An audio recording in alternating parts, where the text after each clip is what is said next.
to the program. This is Brotherly Love FC, the show all about Philly soccer. Good afternoon. Exciting weekend in the world of soccer coming up. Tom Loudon.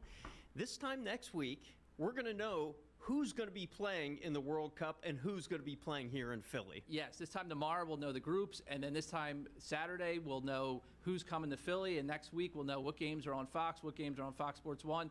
It's all starting to happen. This Chris. is what we've been waiting for. This is huge, and it all starts tomorrow on Fox 29. We have you covered in every angle, starting at 11:30. The final draw, Fox Sports' special from 11:30 to 3, the whole draw, pre-draw, the draw, post-draw, big names, entertainment, Kevin Hart, Wayne Gretzky, they're all going to be there in Washington doing the draw.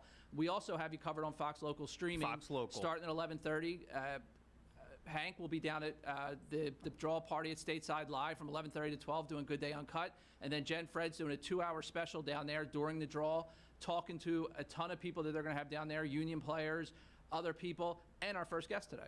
It is awesome. So lots to talk about. We are joined by someone who's going to be in the thick of it all, Jonathan Todd, Director of Social Impact for FIFA World Cup 26 Philadelphia. Exciting stuff. Indeed. Thank you both so much for the invitation. It's a pleasure to be here. And you guys hit the nail on the head. Tomorrow is going to be a really special morning and early afternoon. We're currently at 831 RSVPs, so we're expecting an incredible turnout. And, I mean, I think we could hit 1,000. So if you're tuned in currently and haven't RSVP'd already, I highly encourage you to do so. And I think that I know there are a number of really fun things that are going to be happening throughout the morning and afternoon at Stateside. And what better time than now to preview some of that stuff. So tell people why this is so important. Why is this all now coming into focus? Absolutely. So a seminal moment for us as a host city, for all 16 host cities across North America.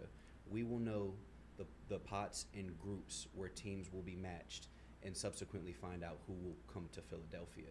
And so for us as an organization, it'll help us, get a lot more insight and prepare for the fan bases, for the teams, for their cultures, all that good stuff. And then, just as a city, we'll know who's going to be here next summer, along with 500,000 other fans and guests. And that's not to mention the 250-year anniversary of the country. The MLB All-Star Game 2026 is going to be one for the books, and we at Philadelphia Soccer 2026 are proud to be a part of all of the excitement.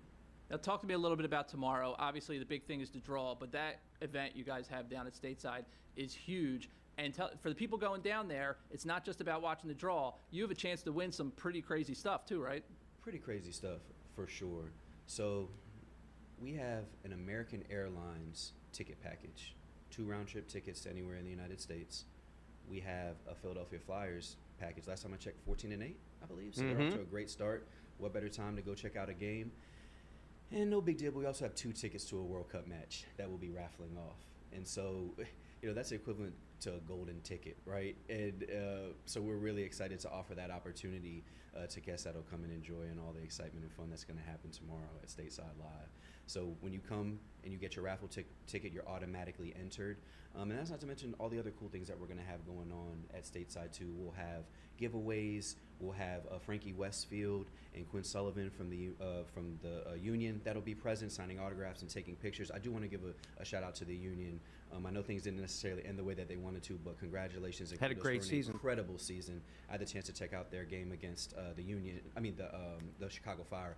What an incredible atmosphere out there at Subaru Park. So we're excited to have them on the scene. We'll have giveaways, representatives from the U.S. men's national team, Eastern Pennsylvania Youth Soccer, and many others. And we'll also have some Fanatics, some Franklin, the PHs. Get it all. We'll have Gritty will be in attendance. It just shows it's such a big moment. Absolutely. And now when we get the countries, the teams, those countries are going to start booking hotels. They're going to start making their plans to come to Philadelphia, and that'll all start to be played out. That's correct. We are expecting 200,000 hotel rooms in the greater Philadelphia region to be booked next year. We're expecting, again, 500,000 people to be in our city next summer. When you talk about the fandom and the passion that soccer brings, the average traveler, when they're going to, say, the Super Bowl or to an All-Star game, they're staying in whatever location that is for 2 to 3 days. We're expecting guests to be here for 2 to 3 weeks. And so they're going to come to Philadelphia, they're going to set up shop and have a great time and take advantage of everything that our city has to offer. And we're also really, our geographic location couldn't be better. The closest host city to the south of us is Atlanta, and the closest host city to the west of us is Kansas City. But it's only an hour and some change flight. If you go up to a match in New York or Boston, you're talking via Amtrak or even a flight or driving a few hours at most, so you can get back to Philly later that night or the next day. So we couldn't be in a better place for people to really plant their flag, hang out in Philadelphia, and it'll be a reciprocal experience, right? Because they'll get to take advantage of everything Philly has to offer, and we'll be able to immerse ourselves in so many unique and special cultures. And then you already have people who are signing up to come here without even knowing the teams, specifically when you talk about the volunteers, right? Didn't we have a huge percentage of our volunteers who are international just looking to be a part of it? 50-50 split of more than 25,000 applicants for 3,500 spots. And this is an unpaid experience, but what you do get paid in is with the experience itself, right? So you'll play an integral role in the time leading up to and during the games that'll be here. And these are, again, like professional volunteers. Like, they're uprooting themselves for an extended period of time. The presence of international guests that'll be here.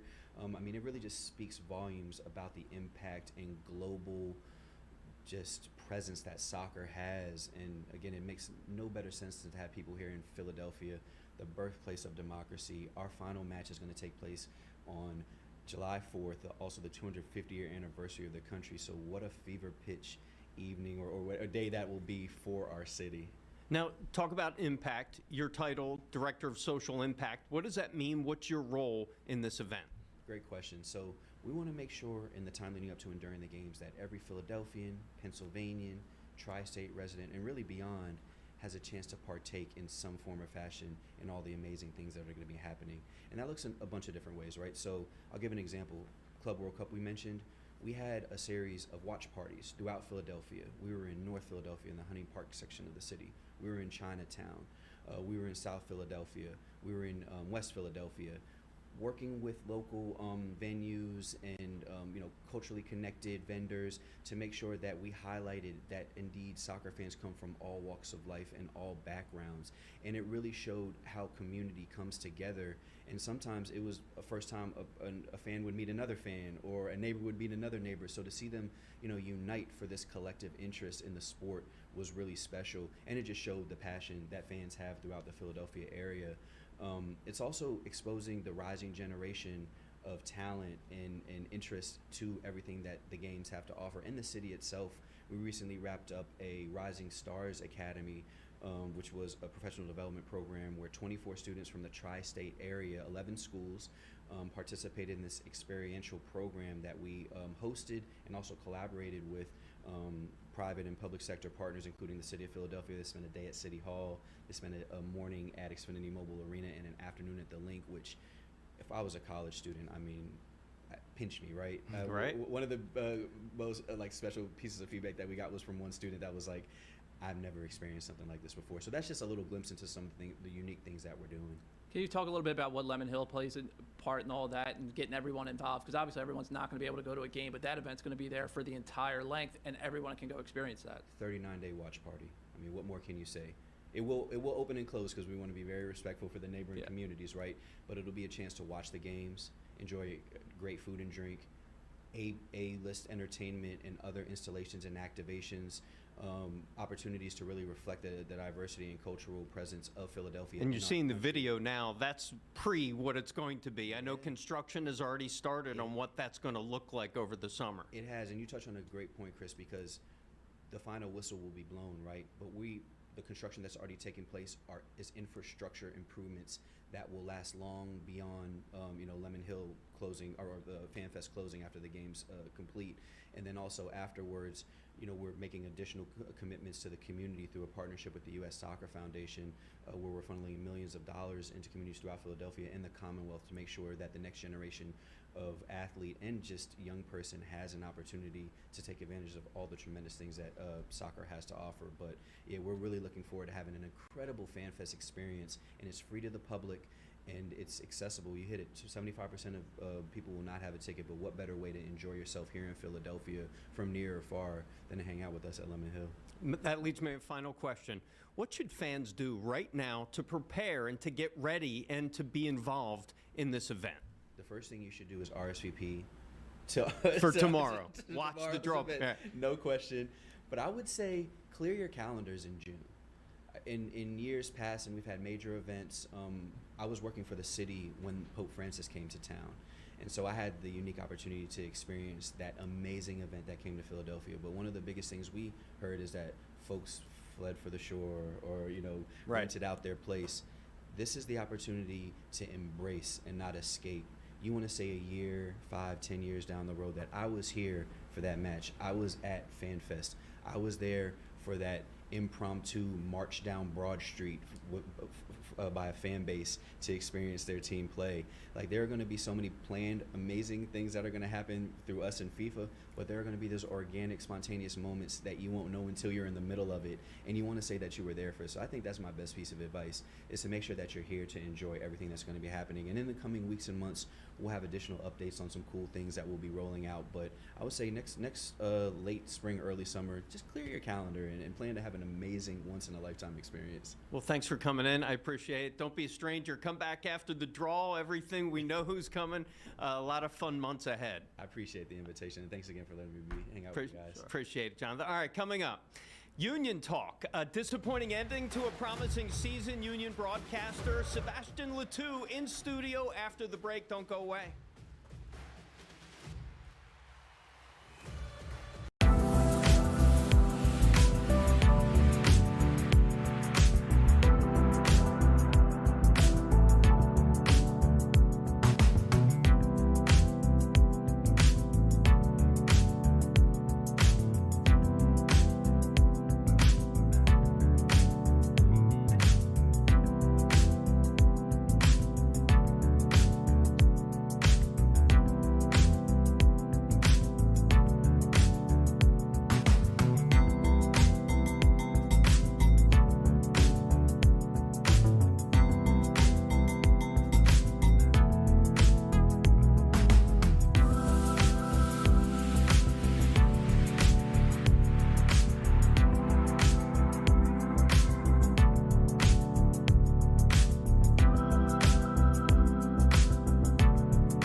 Welcome back to Brotherly Love FC. As we talked about all show, the World Cup draw is tomorrow, and the World Cup trophy has made its way to Washington, D.C. for the draw. This is what they are playing for. We had some video of that. Maybe we'll get it for the end of the show.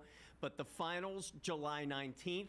The trophy has arrived. Don't forget, you can watch the draw right here on Fox 29. Jen Fred will be live tomorrow on Fox Local from noon to 2 at the FIFA Philadelphia World Cup draw party. We'll have much more of the World Cup draw coming up, but right now, Union making some early off-season news, a big move for them. Union signing 20-year-old forward Ezekiel Alado in what is now the largest transfer fee in club history. Alado comes from a Swedish club, 6'3" striker from Ghana. Coach Bradley Cornell says it's the system, it's the Union, fits the Union system perfectly. It is a record signing, rising talent, big new piece of the Union attack. So lots to talk about with our next guest, Sebastien Letoux. First of all, thanks for joining us. Back again. Yeah, Appreciate it. Thanks for having me again. The news. What do you know about Ezekiel Alado, and how does he fit into the Union system? I mean, kind of like you, not much. We just know that he's a good striker, a young striker from Ghana, played in the League of Sweden, and was a top scorer. And he's coming here on a transfer fee record for the club. So still young, but like you heard from Bradley Carnell, the coach, that he used to fit the system of the team perfectly. So yeah, can't wait to see him play under his new color. I guess that was the good news. We got to get now to the bad news. After a really promising season, a disappointing ending in the conference semifinals, your take on the Union season as a whole, was it a success? Of course, a success. Like if you look at what everybody was going to say about the team after losing Jim Curtin as a coach and the new coaching staff, we are going to probably be the last team in the East, or nobody was betting on the Union. And they won the Supporter Shield, which for me is the hardest thing to do in a season, because it takes not just 1 month of the playoff, it takes the entire year. And the team did very well, so they finished first with a Shield, getting a big trophy this season, the second time the team win it. And at the end, the team has been playing very well all year. The playoff, it's always a little lottery, especially like with the international dates happening during the playoffs. The team didn't play for almost 3 weeks, so it's hard to kind of get a rhythm. When it's a one game, everything can happen. New York City FC played very well. Union maybe as good as they were doing some of the game. It took them 1.5 to kind of like play at their level, and at the end a little bit unlucky in front of the goal, not scoring, not coming back into the game. But it's a part of a playoff game, or like you're going to see with the World Cup. Anything can happen in one game. So it was disappointed for sure, because you are expecting the team to do well, especially after winning the Shield. But when you're at home with a fan, everything, you want everything to go right. But it didn't pay off this year. But still, very, very good season for the first year of Bradley Carnell and his coaching staff. And the team really look well, and we have a lot of promising players still with the team. So exciting for next year. As you said, the playoffs are a one-off. You win or you lose, you're out. There's the international break. That being said, when you look at the team, they bring in a new striker. Is that something you identified as something that need to be improved on or added to, or what part of the team do you think could use a little tweaking to get them over that hump? I mean, it just depends about let's say what's going to happen in the off season, which player are we going to lose, which player at the end of the contract. I think in a striking position there's a few question marks with Michael Ua and Ty Baribo.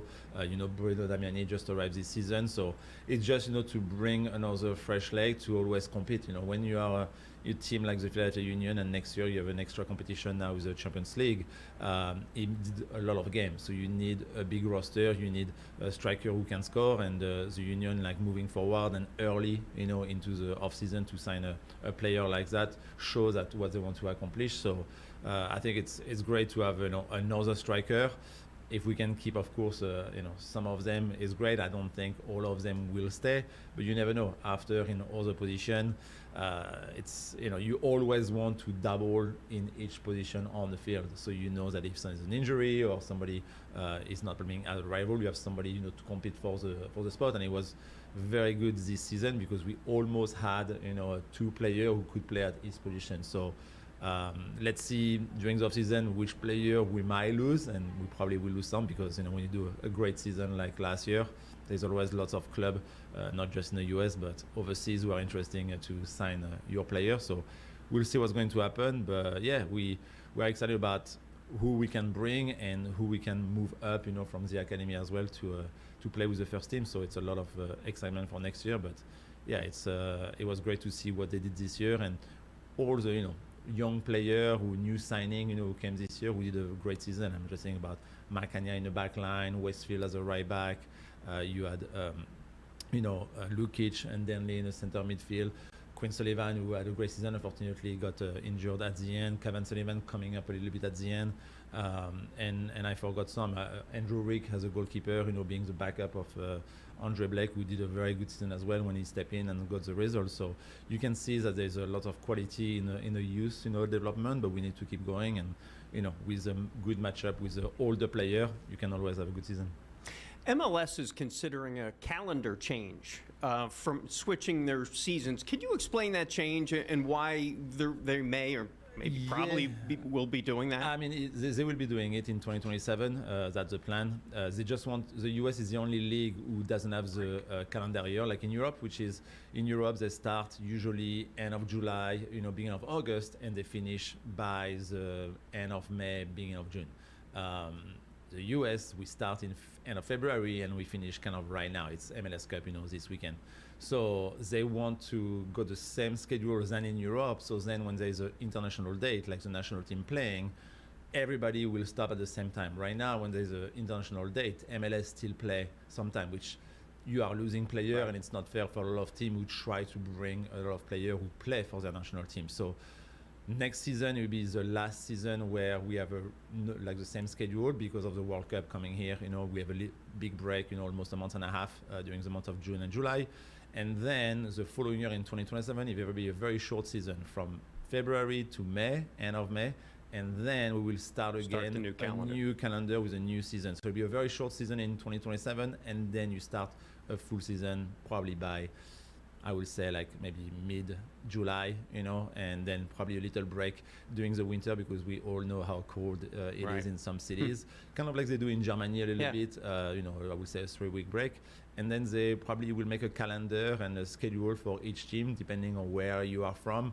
I will probably think a lot of game in Dallas and Houston during the months of February, and March, and maybe less game over there because it's so hot, and make it more, towards Toronto, Montreal. Northeast, Exactly. So it's all about, making a good schedule and a good planning from the league, but I think it's possible. It just, yes, you might be on the road for maybe, a couple of games, but that's the way it is in this country since it's so big and, there's so much different type of weather and temperature, and so it's just a part. But I think it'd be great to have like the same schedules in Europe. All right, we're going to take a quick break. Don't go away. We're going to talk World Cup. I know you're going to be involved and a big day tomorrow. Can't wait to see it. Who's coming this weekend? Don't go away. Brotherly Love FC coming back after the break.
Brotherly Love FC and what's been described as a celebration of sport and fearlessness. Russian extreme sports enthusiast playing a soccer match 5,900 feet above the ground, suspended by hot air balloons. The stunt led by Russian extreme athlete Sergei Boistov.